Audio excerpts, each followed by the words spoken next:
said, my name is Brad. I was at Butler University, as everybody know Butler, up in Indianapolis.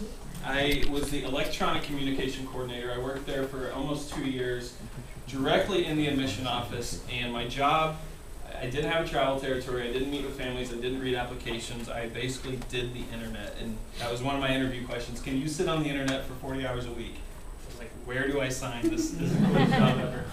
So I was just, on the web, and just really got involved in all these new media tools and how to apply them to meet our specific goals. And since I was sort of the only one doing it, I kind of got pulled into a lot of the alumni type stuff and PR and helped out there. They're currently hiring a new media specialist for the web marketing office, which he interviewed for today, and I really hope he gets it. So if you know anybody at Butler, send him a good word. But do people have that sort of position at your schools yet? Yeah?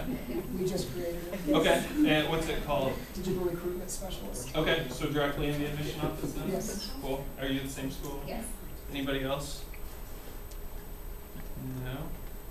I know it was like probably a year ago, everybody's like, yes, let's do this, and then the economy happened, and a lot of budget cuts, and I think that was one of those positions that was really getting ready to thrive, and we've all had to take a second look at where we're spending our money and that sort of thing. So I work at Blue Fuego now. I left Butler in January, and kind of the thought was, hey, let's take everything I know and have learned. I paired up with Joe Gaylor from FJ Gaylor Photography. He does admissions marketing photography all across the globe, really. And so he was always in admission offices, seeing how things were done, and had a lot of common interests. So we launched this company, and it's been really fun. I get to speak at a lot of events and work with schools. Basically, our line is helping colleges and universities use the web to meet their marketing recruitment goals. So have a lot of clients going and that sort of thing. It's really fun, but this is probably my favorite part of my job, is just kind of diving in with people on all these new tools and actually teaching. So I have a slide I want to throw up here real quick. I added it and then lost my presentation on the way up here, which is never fun. So I'm just going to drag it over. I want to spend the first bit of time we have together just answering any questions you have about social media, social web, what are the sites out there. And so this is a pretty awesome graph here. Drag it over. There's a lot out there, huh? So we're looking at, I really like the way this has been presented. It breaks it down. Publishing, sharing, discussing, social networks, microblogs, live streaming, live casting, virtual world social games, and MMO, which everybody always asks me what that means. I never remember, so. Massive multiplayer online. There you go. Kind of the World of Warcraft type area. So ask me anything you have on that one, whether it's, what is this segment or what is that, and I'll try and help you learn here.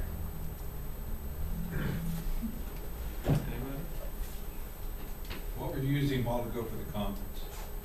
That was called Adobe Connect. So it's not down. No, it's not on here. This is not comprehensive at all. There's another similar graph to this that's about 3 times as heavy, and so I don't like to use it. I think it's a little overwhelming. But Adobe Connect, yeah, as if this isn't overwhelming, right? To tell you, just kind of these 3 here, I never used at Butler, or I would never use really in consulting, kind of this whole virtual world side and social games. You can cut out that 30% there. So now we have 70% to digest, which is better, I guess, but yeah. How many of these are really important for us to be using? Definitely focus on the big 6, which would be YouTube, Twitter, Flickr, MySpace, Facebook, LinkedIn.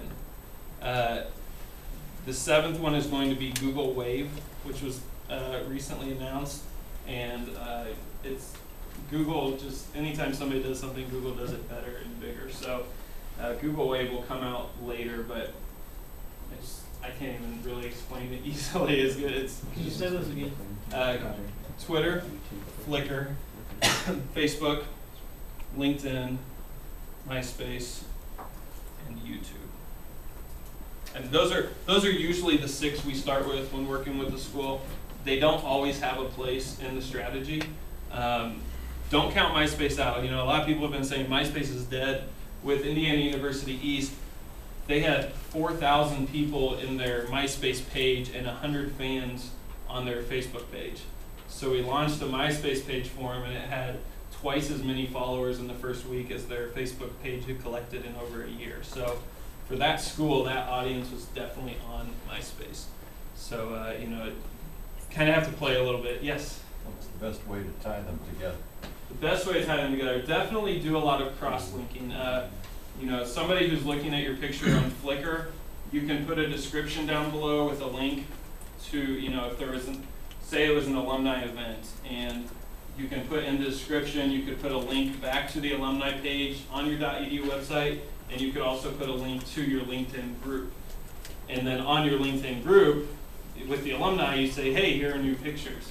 And it definitely you can cross-link and cross-share content and information. And it's just kind of an occasional reminder. So on Twitter, you would occasionally say, are you our fan on Facebook? And you would send that out. And then people who aren't your fan on Facebook would then kind of become your friend.